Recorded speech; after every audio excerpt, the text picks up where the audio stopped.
Omar Cotter is granted bail after more than 12 years in custody. He won't be released until May 5th, when bail conditions will be set. Armenia commemorates the 100th anniversary of mass killing by Ottoman Turks. World leaders pay their respects to the estimated 1.5 million people who were killed. And Hubble telescope turns 25 today. It's changed the way we understand the universe and revealed incredible beauty.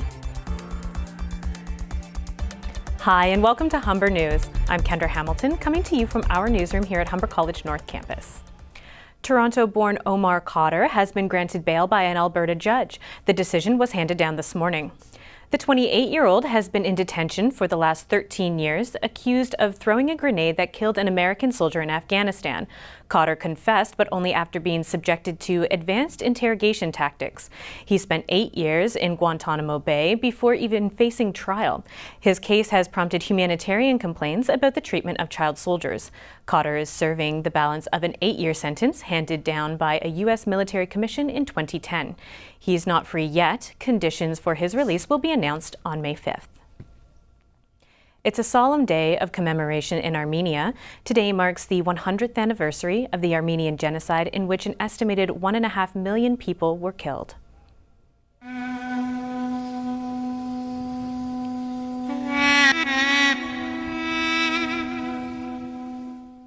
Memorial events are being held in Armenia capital all day.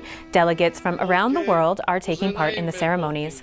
Guests are visiting a hilltop monument to pay respects and add a flower to the wreath of forget-me-nots, a symbol of the anniversary. Even a century later, there is still debate over what to call the mass killing. Hundreds of Armenians gathered in front of the Turkish consulate in Jerusalem to demand the 1915 massacre be recognized as a genocide. Several countries, including Turkey, still dispute that the killings were an ethnic cleansing. Today also marks the 2-year anniversary of the collapse of the Rana Plaza factory in Bangladesh. Hundreds of people gathered at the former clothing factory site to mourn the workers who died there 2 years ago. The factory collapsed onto workers, killing 1,100 and injuring thousands more. The survivors and their families are protesting against the compensation they've received so far from retailers. And we are asking for compensation for the deceased family, injured and other victims. And we are total asking $30 million, but so far we got $21 million. Retailers like Walmart and Mango have sourced their clothing from the factory. The International Labor Organization says the fund set up to compensate workers is still short by $6 million. And in Europe, EU leaders are tripling their patrols in the Mediterranean as another boat of migrants arrives in Sicily. The Italian Coast Guard rescued almost 100 refugees from a sinking boat off the coast of Libya this morning. EU countries have agreed to restore operations to last year's levels. Officials say the support is already making a huge difference, but protesters in Greece say the EU isn't doing enough. Critics say they blame the recent scale back of operations in the Mediterranean for the death of migrants at sea.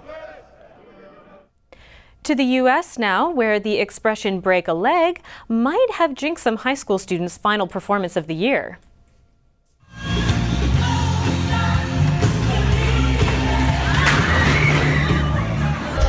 About 24 students were dancing and singing to Don't Stop Believing when the stage collapsed beneath them. Health officials say the students were treated for mostly just minor injuries. And the big day is finally here for Apple lovers. The Apple Watch is officially for sale today, but not at Apple stores. You can get it online, but only a few select stores are stocking it for now. These folks did the usual lineup this morning in Paris. The new gadget starts at about $500 and goes up depending on the features. Fitness apps, messenger, mail, and a camera are all packaged into the device. And we're celebrating another important anniversary in the world of science. NASA's Hubble Space Telescope was launched into orbit 25 years ago today. For a quarter of a century, the telescope has given us some of the most stunning visuals from our galaxy and beyond.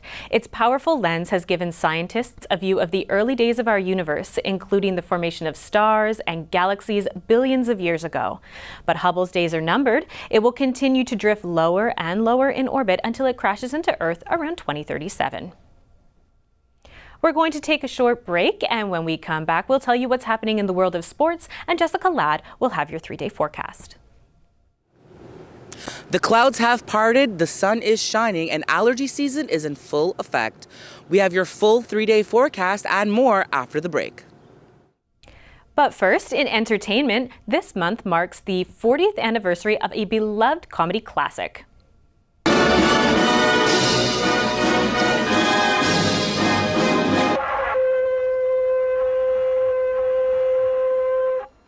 Monty Python and the Holy Grail was the first film by the influential British sketch comedy troupe. The movie is beloved by film fans across the globe and has introduced audiences to such classic characters as the Knights Who Say Nay and Arthur, King of the Britons. To celebrate the occasion, the members of Monty Python gathered in New York as part of a special screening at the Tribeca Film Festival.